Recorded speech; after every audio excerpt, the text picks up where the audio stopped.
On a gray Monday morning at Riverside University, 12-year-old Caleb shuffled into the huge library clutching his backpack tighter than usual, worried that he would never understand the math lesson he had missed in class. The rows of numbers on the board felt like a secret code laughing at him, and no one at home had time to help break it. Caleb's mom and dad both worked double shifts at the city hospital, so homework often waited until late at night when yawns swallowed his focus. As he drifted past tall shelves, he spotted Mr. Harris, the elderly janitor with silver whiskers and a cap that read "Clean Sweep," pushing a squeaky mop bucket. Most students hurried past the custodian without a second glance, but Caleb always waved because his grandma had taught him that every job done with pride deserved respect. Today Caleb's eyes were glassy, and Mr. Harris noticed the red rim shaking with quiet frustration as the boy struggled to keep thick textbooks from sliding out of his arms. The janitor leaned his mop against the wall, wiped his hands on faded overalls, and asked in a gentle voice that reminded Caleb of bedtime stories, "What's weighing you down, champ?" Caleb hesitated, afraid a stranger might not care, yet the steady warmth in Mr. Harris's gaze felt like sunrise sneaking into a cold room, melting the frost around his words. He confessed that decimals and fractions twisted into knots in his mind, turning every quiz into a barefoot walk across sharp stones while classmates glided along smooth pavement. Mr. Harris chuckled softly and said he once felt the same about reading, until a neighbor showed him how letters built worlds one sound at a time. That neighbor became his hidden hero, and Mr. Harris promised himself to pass the kindness forward whenever fate opened a door. He asked Caleb to open his math notebook right there on a rolling cart, even though quiet please signs hung at every corner. They bent over the pages while fluorescent lights buzzed overhead, and Mr. Harris drew little pizza pies to show how fractions simply sliced a whole into tasty pieces everyone could share. Caleb giggled at pepperoni doodles, and scary numbers shrank into friendly toppings he could count with hungry excitement. People passed them, puzzled to see a custodian teaching, but no one interrupted because the glow of care around them felt almost sacred among dust and dreams. After half an hour, Caleb could explain why 3/4 was bigger than 2/5, and invisible sandbags slipped from his shoulders.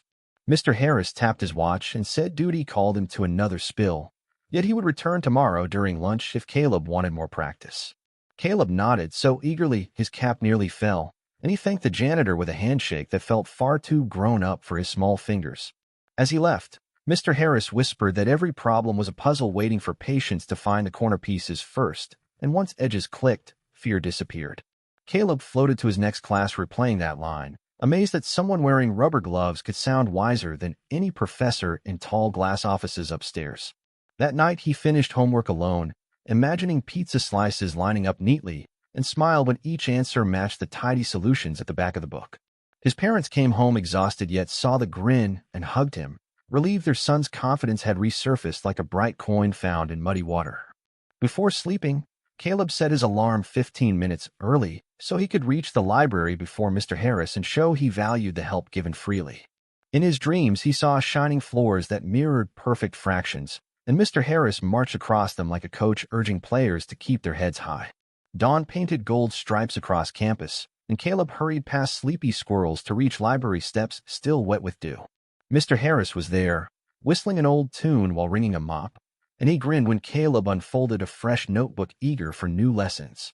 Throughout the week, they met daily, stacking coins to explore decimals and turning grocery trips into word problems where budgets mattered more than grades. Caleb's confidence grew roots, and soon he helped classmates who once teased him, drawing pizza slices with chalk on playground pavement during recess. Rumors of the kind janitor who tutored spread quietly, yet no teacher stopped him because campus gossip said even the university president respected his long years of service. Mr. Harris never charged a dime, explaining that knowledge was a river meant to flow freely, not bottled and sold like fancy water. Caleb watched how the janitor swept corners others ignored, learning that small places mattered, whether dust bunnies or forgotten kids in busy halls. Each afternoon ended with a high five and a reminder to practice, and Caleb turned drills into nightly games of beat the clock against himself.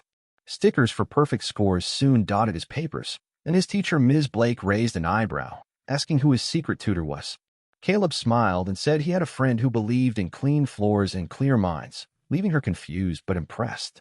Friday's quiz felt like a friendly riddle, and his pencil danced confidently across the page. When graded papers returned Monday, a bold red crowned his sheet, and Caleb held it toward the ceiling like a trophy, while his heart played silent trumpets. He sprinted to find Mr. Harris and waved the paper so wildly that droplets from the janitor's bucket splashed across the hallway, drawing giggles from passing students. Mr. Harris clapped, eyes sparkling like holiday lights, and said the victory belonged to Caleb's hard work, but Caleb argued that coaches deserve rings when teams win championships. They celebrated with vending machine chocolate bars, splitting them in half and pretending the wrappers were gold medals awarded by an invisible, cheering crowd. As the first month ended, the bond between boy and janitor shone brighter than any polished floor, quietly proving that greatness often blooms where humble hands sweep. Weeks turned into months, and each afternoon Caleb hurried to the basement workshop where Mr. Harris stacked spare brooms, the storage room now transformed into a secret study nook lit by one lamp smelling of lemon polish. The janitor taped colorful multiplication charts beside mop hooks and labeled cleaning buckets with vocabulary words, so Caleb could quiz himself while grabbing chalk or wipes. Sometimes football players barged in looking for lost mouth guards, but when they saw the small boy and the gray-haired custodian bend over worksheets, they tiptoed away, whispering that true grit lived in surprising corners. Mr. Harris never scolded them. Instead, he handed each athlete a riddle, saying brain work mattered as much as squats for strong legs. A few linebackers returned after practice, packing the cramped room until mops leaned like spectators and the lamp cast giant shadows dancing across cracked concrete walls. The study crew grew, and Caleb, once painfully shy, now stood at the whiteboard teaching division tricks, turning leftover fries and pizza slices into fractions that made everyone laugh. He discovered that teaching others cemented ideas in his own mind, because guiding teammates forced him to step across each mental stone without skipping any. Mr. Harris watched proudly, arms folded over his apron, while dried soap bubbles on his sleeves glittered like tiny medals. On Fridays, they cleaned hallways together, turning chores into relay races where brooms passed like batons and finish lines ended at squeaky clean fountains. Students from other grades noticed the fun and joined, proving that service and study could party under the same roof if music, laughter, and respect set the playlist. Caleb's grades in history and science climbed too, because the confidence he gained in math spilled over like water from one brimming cup to another. His teacher, Ms. Blake, called Caleb's parents, sharing the shock that their quiet son now asked bold questions and smiled instead of chewing pencils. That call became the first time in months Caleb's mother cried happy tears, and she framed his report card on the fridge with magnets shaped like tiny suns. Mr. Harris refused extra praise, insisting the boy's own sweat powered every miracle, but Caleb knew sparks of belief still need someone to strike flint. One chilly afternoon, the janitor lugged in an old chessboard, saying strategy sharpened minds for word problems, and soon pawns marched beside fraction pies during every break. Caleb lost at first, yet each defeat revealed hidden patterns, and he practiced after dinner using coins as pieces when the board stayed locked in the basement. By spring break, he finally checkmated Mr. Harris in 12 moves, earning a whistle of delight and a promise of ice cream cones from the campus diner. They ate sundaes on stadium bleachers, counting cloud shapes, and Caleb imagined each puff a friendly ghost of problems he had already conquered. The janitor pointed toward Cloud 7, explaining prime numbers like keys that opened only certain doors, and Caleb giggled thinking of his sister's pretend castle keys. Later they visited the art wing, where scraping clay from sinks became a lesson in ratios as glaze colors mixed by measured spoonfuls. Soon Caleb could eyeball a third cup of thinner without a scale, amazed that math followed even into paint rooms and soccer fields. Rumors about the mathmaster janitor reached Principal Ortiz, who visited the den carrying donuts and curiosity, leaving an hour later balancing algebra on sugar-coated fingertips. The principal ordered brighter lights and bigger tables, naming the room the Bright Spot, and praised cleaning drives that saved the school thousands. Local newspapers snapped photos of Caleb and his unlikely mentor, marveling that broom bristles and number 2 pencils could craft such hope. Reporters asked Mr. Harris how he learned to teach, and he shrugged, saying anyone can guide a hike if they remember where the roots tripped tired feet. Hidden in his locker lay a torn scholarship letter he never used because family illness forced him to work, yet bitterness never shadowed his smile. Caleb found the letter by accident while grabbing graph paper, and gratitude filled his eyes, knowing the janitor poured unreachable dreams into others. He folded the letter back gently, vowing to honor his mentor by carrying that torch farther than either had imagined beneath the low ceiling. Spring rolled into summer, tutoring sessions continuing under ceiling fans that squeaked like sleepy crickets, spinning air thick with chalk dust and hope. When finals arrived, Caleb entered the hall feeling like a knight in armor forged from polished formulas. Questions felt like friendly riddles, and he finished early, double-checking work the way Mr. Harris insisted, measured, patient, thorough. On results day, cheers erupted when Caleb's name appeared among top scorers, the ink itself seeming to smile. He sprinted to the janitor's closet, waving the score report like a champion's flag, and they celebrated with a secret handshake of broom spins and fist bumps. Caleb said the den was now too small, so they sketched plans for an unused classroom on greasy pizza boxes. They pictured multiplication murals and desks arranged like puzzle pieces, each spot ready for another curious mind. Together they wrote a proposal, Caleb typing while Mr. Harris dictated, laughing whenever autocorrect turned denominator into denominator. Principal Ortiz smiled at the odd duo and forwarded the plan to the university president, believing small sparks start big fires. Weeks passed with no reply, but Mr. Harris reminded Caleb that seeds sprout underground before reaching daylight, so patience must water hope. Each afternoon they still taught in the lamplit basement, the lemon soap air now mixed with the sweeter scent of possibility. High above the cracked ceiling, important eyes had begun to watch, and powerful gears were turning toward a call that would change both their lives forever. Late one bright August morning, the dusty phone in the custodial closet rang so loudly that Mr. Harris almost tipped over his bucket of soapy water. On the other end was Dr. Eleanor Finch, the new university president, whose calm voice softened when she asked for the gentleman who runs the bright spot, and her curious tone eased the sudden sting in Mr. Harris's chest. He wiped his hands on a rag and confirmed his name, half expecting complaints about wet hall floors, but instead Dr. Finch praised his work and invited him to a private meeting the next week, an offer that felt like a golden ticket hidden in a pack of plain crackers. Heart thumping like sneakers on a gym floor, he hurried outside to find Caleb, who was tutoring freshmen under a maple tree where sunlight flickered through branches and made math notes shimmer. When Caleb heard the news, his eyes grew wide like silver coins, and he jumped so high that dry leaves fluttered down like orange confetti, while nearby squirrels paused in puzzlement. That evening they ironed plain shirts in the cafeteria kitchen, the steam smelled like cocoa, and joked that fresh creases on sleeves might impress even the fussiest dean. Caleb borrowed a blue tie from the drama closet, and Mr. Harris polished his boots until they gleamed like tiny suns following each step, leaving a sweet wax scent drifting down the dorm hallway. On meeting day, they walked across campus side by side, ID badges shining in the morning light like mismatched chess pieces, heading to the same square, while pigeons cooed overhead in friendly approval. President Finch welcomed them into her office, which smelled of leather books and roses, and invited them to sit on chairs softer than any bench they had known, so soft Caleb worried he might never climb back out. She shared the legend of the school's founder, a stonemason who believed buildings must guard both knowledge and kindness, then pointed to a small ticking clock, steady as a metronome, while saying the bright spot kept that dream alive.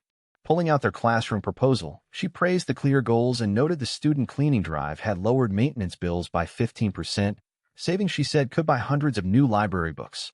Charts on her wall showed arrows pointing upward, and she wanted their arrow to lead the march by turning study and service clubs into a model other colleges might copy. Caleb's throat felt sandy, but Mr. Harris nudged him and whispered that doors only help if you walk through them, reminding the boy of the day fractions first made sense. Taking a deep breath, Caleb spoke, and his words landed solid like bricks, building a bridge between strangers as he described a space where any student could ask questions without shame. President Finch listened closely, then slid 2 thick envelopes across her polished desk, each sealed with wax that glowed like a captured slice of sunrise. The first envelope offered Caleb a full scholarship through graduation plus funds for books and even future support for his little sister Jada, and his fingers trembled as he drew out the crisp letter. The second promoted Mr. Harris to community learning coordinator with a raise, training funds, and an office near the tutoring center. Outside, a maintenance radio crackled while inside the office time felt wrapped in cotton silence. Tears rolled down the janitor's cheeks like tiny rivers catching light, and President Finch handed him a soft tissue printed with blue flowers that felt as gentle as kitten fur. Caleb thanked her but asked if the bright spot could still stay in the basement too, because light shines brightest in dark places, and she agreed while promising brighter bulbs so their flame could reach farther. News of the meeting spread faster than lunchtime gossip, and students painted their broom handles in school colors before forming an honor guard that held them like parade flags as Mr. Harris walked by. The football team presented him a jersey labeled Coach Harris No. 1 that smelled of fresh dye and begged him to give the pregame speech that Saturday. Caleb's parents rushed to campus, hugging their son and the humble janitor whose kindness had changed their path, while news drones buzzed overhead capturing the scene from above.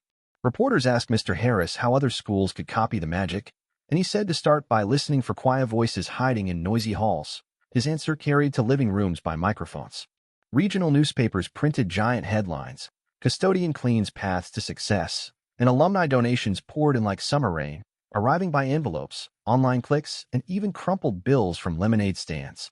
Those gifts moved the bright spot into a sunny room with math murals. Yet they kept the first lamp and mop bucket on a high shelf where visitors paused for selfies as if with a famous statue.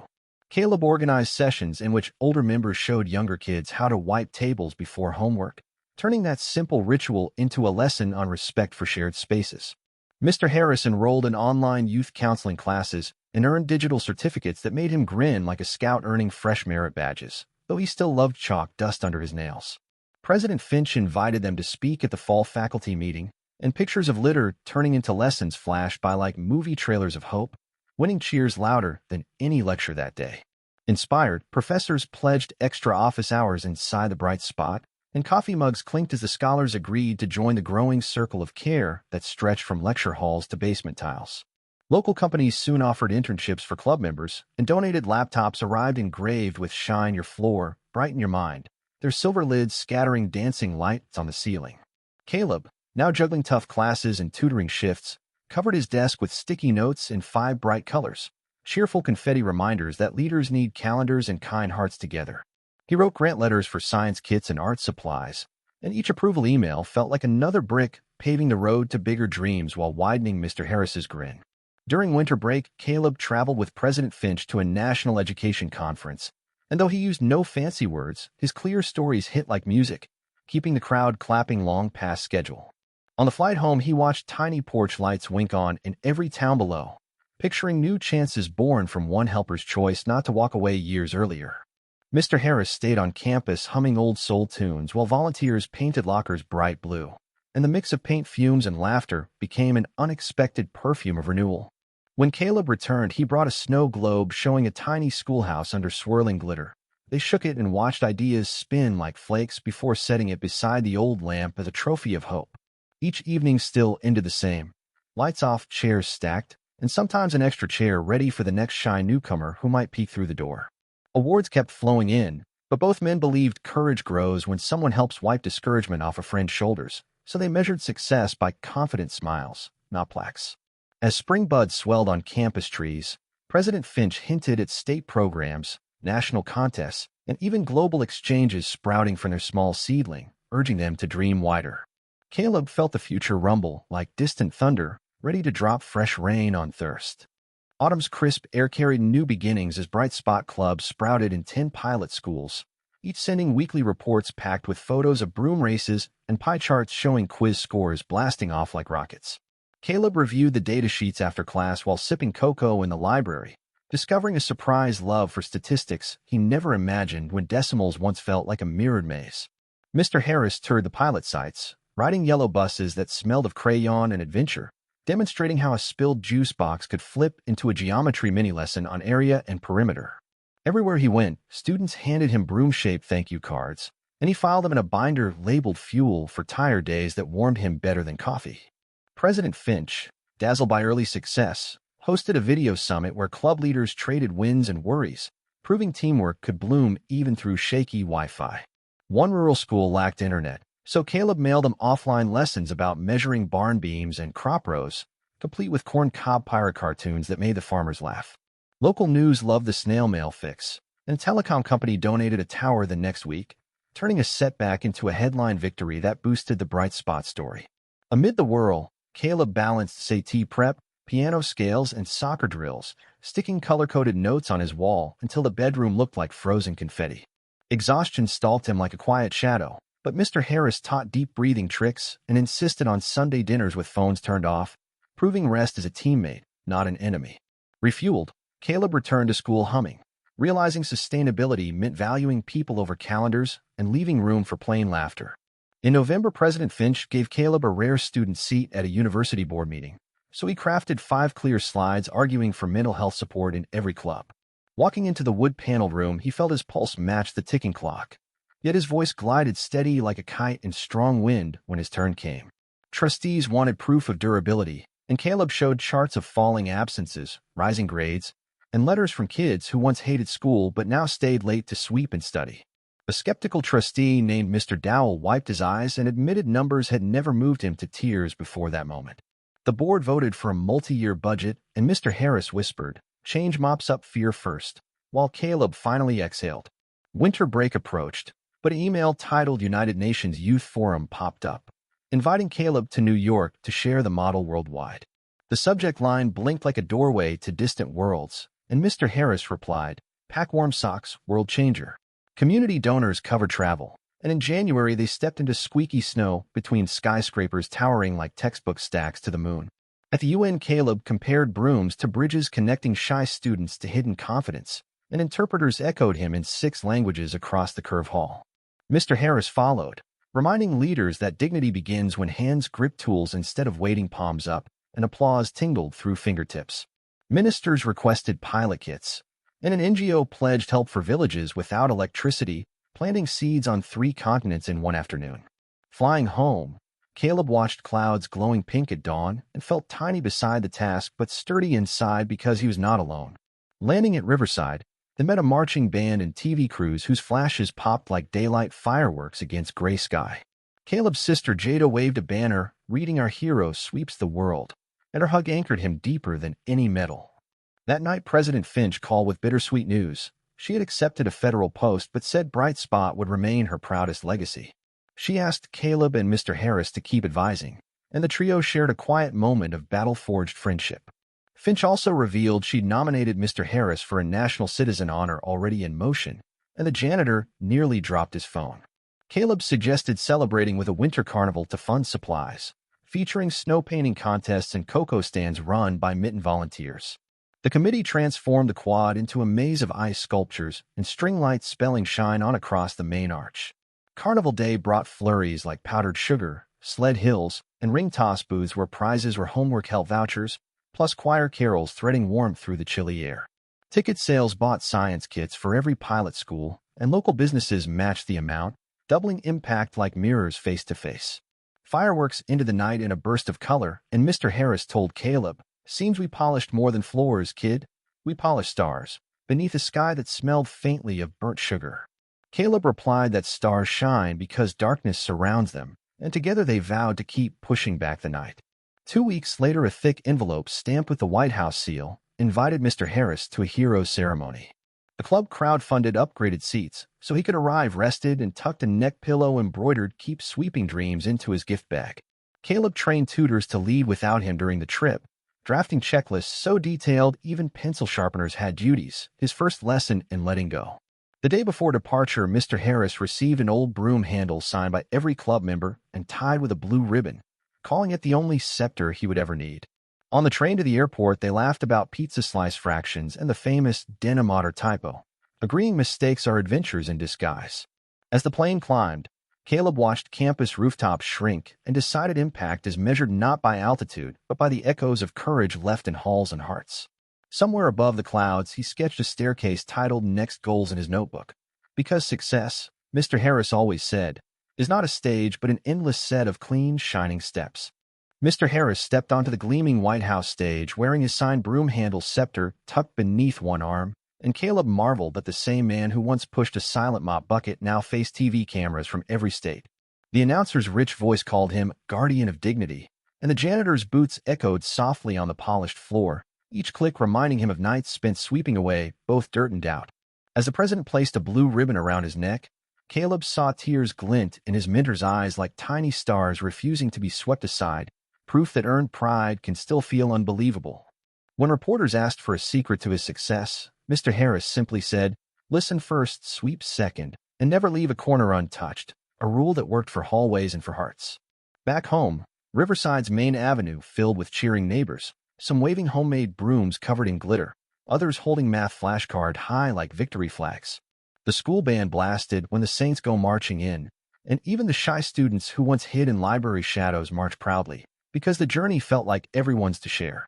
That evening, Caleb and Mr. Harris sat on the campus steps eating chili dogs from a food truck, laughing at ketchup splats that looked suspiciously like punctuation marks on their shirts. Between bites, Caleb admitted the ceremony had lit a new flame in him. He wanted to study education policy so other schools could plant bright spots faster than dandelions in spring. Mr. Harris applauded the dream, yet warned that big changes still start with tiny sweeps, urging Caleb to guard against growing so tall he could no longer see small struggles below. Inspired, Caleb drafted a plan to pair each Bright Spot Club with a partner school overseas, believing kindness should travel further than any paper diploma. He emailed the idea to the NGO they met in New York, and within a week 5 village schools in Kenya, Peru, and Nepal agreed to test the model using brooms made from local grasses. Meanwhile, Riverside prepared for its largest freshman class ever, thanks to media buzz and scholarship funds drawn in by the club's success story. The incoming students toured the original basement room, now a mini museum, where the famous lamp still glowed over the old mop bucket like a lighthouse saving memories from fading. Caleb created a visitor log, and guests from 30 states scribbled notes of thanks, proving the smallest corner of a school can echo across an entire map. University painters added a mural outside the Bright Spot classroom, 2 hands passing a shining broom above the words, "Lift as you sweep," and phones flashed non-stop as tourists snapped selfies. Jada, now in 8th grade, joined the junior branch and taught younger kids how to break word problems into snack-sized bites using trail mix pieces as placeholders. Seeing his sister lead drove Caleb to refine training manuals so any 6th grader could run a lesson with only chalk, recycled paper, and imagination. He shared the guides online under a Creative Commons license and download soared, surprising tech experts who doubted simple PDFs could spark global excitement. Mr. Harris learned to host video calls despite calling webcams light-catching gadgets, and children abroad giggled at his broom twirl demonstration before echoing the move with joyful clumsiness. Data from the partner schools arrived by thumb drive and airmail letter, showing quiz scores rising and absentee days falling, a pattern familiar yet still thrilling. Caleb plotted the numbers on bright charts shaped like staircases, then mailed laminated copies back so village teachers could pin progress beside handmade attendance boards. In March, the state superintendent visited Riverside unannounced, walking straight into a peer tutoring session where a 1st grader explained fractions using orange slices and chalk dust. The superintendent's wide grin told Caleb more than any speech, and the official left promising to propose a statewide Sweep and Succeed grant before summer. Finals week returned like a recurring boss battle, yet Caleb, now a senior, handled AP exams by scheduling breaks to shoot hoops with friends, practicing balance not burnout. Mr. Harris reminded him that tired minds mop sloppy floors, so rest remained a non-negotiable homework assignment, graded by the brightness of Caleb's morning smile. Graduation rehearsals soon filled the auditorium, and the principal asked Caleb to deliver the valedictory address, even though he once feared speaking in class. He wrote drafts on sticky notes stuck to the old broom handle for inspiration, editing them while wiping tables, proving chores and dreams can share the same space. The night before the ceremony, he practiced in the empty gym, his footsteps echoing like gentle drumbeats, each word polished until it shone as clearly as a newly waxed hallway. June sunshine bathed the stadium when the big day arrived, families waving homemade fans shaped like calculators, and seniors' gowns flapped like proud sails in a soft breeze. Caleb's speech began with a pizza slice fraction doodle, traveled through mop bucket metaphors, and landed on a promise. Wherever we go, may we sweep aside fear and clear paths for others. Thunderous applause raised goose bumps on his arms, and Mr. Harris, seated among honored guests, touched the ribbon at his neck and nodded with misty approval. Later that week, they visited the dusty storage room one last time. Caleb traced a finger along the old shelf, then clipped a small brass label reading First Light and tucked it in his pocket for luck. Summer break opened like a blank notebook, yet plans filled pages fast. Scholarship paperwork for Caleb's policy degree, site visits scheduled for Mr. Harris to coach new custodial mentors, and Jada's coding camp tuition funded by alumni donors. National news channels ran a special titled From Janitor Closet to Global Classroom, featuring side-by-side shots of shiny desks in Riverside and dirt floors in Kenya, united by the same teaching broom. Viewers donated enough money to build solar panels for the partner schools, letting classes run after sunset without smoky lanterns, a gift brighter than polished tiles. When shipment photos arrived of kids studying under clean light, Caleb printed them and taped them to the hallway where he once stared at lockers, lost in math despair. The pictures reminded every passerby that journeys sprout from single seeds of help, watered by steady hands willing to bend low and dig. On a quiet August afternoon before he left for university, Caleb locked the Bright Spot door, Knowing his key opened more than a room. It had unlocked his voice, his future, and futures yet unseen. Turning the key, he whispered the janitor's rule. No corner untouched, then smiled at fresh footprints left by younger tutors already sprinting into their shift. As he walked away, the summer air felt warm against his cap and gown, and he sensed invisible brooms sweeping ahead, clearing a path that stretched farther than any map could show, shining under hope's endless light. The September after graduation opened with a dawn that painted Riverside University, and Caleb stepped onto campus as a freshman policy major, feeling both tiny and tall, his backpack heavier with expectations than with books. Mr. Harris, now community learning coordinator, met him under the arch with 2 steaming cocos and a grin that said first days never lose magic under the amber glow of street lamps. They strolled past early birds chalking club fair arrows, and Caleb realized every color traced back to the janitor, who once proved courage could be drawn in simple lines across cold stone. Orientation speeches filled the auditorium, buzzing softly overhead, yet Caleb kept thinking about partner schools still waiting for desks that would not wobble during long division drills. After lunch, he logged into the Student Senate portal and filed a surplus furniture bill, typing fast enough that popcorn crumbs bounced off the keys.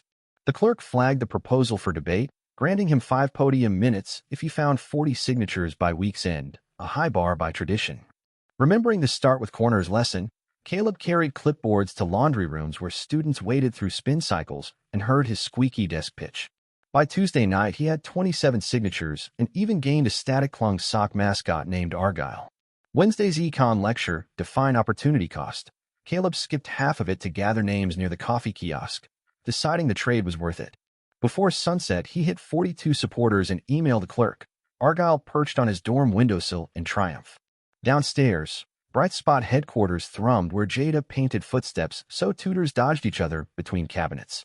Mr. Harris added a toolbox corner with QR videos on conflict fixes, because even shining halls grow cluttered without calm voices painted sunflower yellow. That week, partner clubs launched lessons mixing adjectives with broom motions so students remembered words by movement. Clips showed Kenyan children swinging straw brushes in rhythm and Peruvian classes pairing verbs with salsa, proof that words loosen when feet move. Caleb's professor screened a video for 300 peers, applause bouncing off the steep seats. The professor asked Caleb to co-author a paper on embodied pedagogy, a lofty phrase that to Caleb felt like pizza slice fractions again. On Friday, skeptics questioned why efforts began in dorm basements instead of rich boardrooms, but Caleb replied everyone owns a squeaky chair and an unused talent. The motion passed. Argyle waved from his pocket, and Mr. Harris sent a photo of partner students holding "Thanks for the chairs" signs. Facilities offered storage, movers loaned trucks, proving generosity can snowball. Customs codes Caleb didn't know, and one typo nearly marked desks as dangerous goods, threatened shipments, yet he learned fast while vending machines blinked nearby. Eyes gritty but resolve glossy, he mastered freight acronyms and forms. Jada turned shipping charts into math posters, turning paperwork into math that secretly prepped them for algebra. Seeing burnout shadows, Mr. Harris created Rule of the Rug. 10 daily minutes on the library mat doing nothing but hearing ceiling fans hum. Quiet minutes birthed a list titled Things I Can Delegate, starting with social media posts at 8 hours. A communications major animated brooms riding data waves, gaining followers fast and boosting donations enough to add rain catch roofs so classes stay dry. The new president, Dr. Ramos, toured the room and vowed to weave sweep, study, serve into freshman seminars. October storms cut power, yet solar-lit Bright Spot became a lantern-lit study shelter. A local paper dubbed Caleb, "The Kid Policy Won't Pause," a headline that embarrassed him but drew volunteers who loved real-world puzzles. He scheduled focus sweeps, 20 minutes reading, then 2 minutes broom stretches to reset focus, and shared the trick club-wide. Grades showed straight A's. His smartwatch marked victory with digital confetti. UN Sustainable Schools invited Bright Spot to Geneva, and Caleb's heart drummed so loud Argyle toppled off the sill. Senate surplus funds covered tickets to thank him for inspiring the Senate. Snow muffled sidewalks as Mr. Harris pressed a compass into Caleb's palm, saying leaders need tools pointing back to humility. In Geneva, Caleb and Jada placed the broom handle on the podium, explaining the straight handle stood for equity. Same tool, different hands. Delegates posed holding local sweepers, forming a worldwide bouquet of ordinary tools.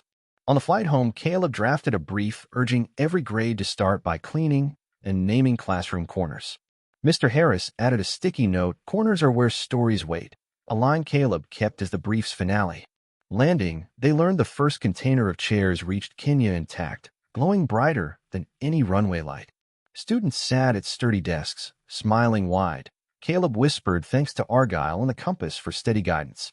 As campus lights reappeared in the distance, he felt each corner of the world sweep a bit clearer, and he knew countless chapters waited beneath the next layer of dust. Early March arrived with warm winds that teased the first flower buds, and Caleb felt those gentle breezes mirror fresh ideas swirling in his mind about the Cornerstone curriculum's next big test.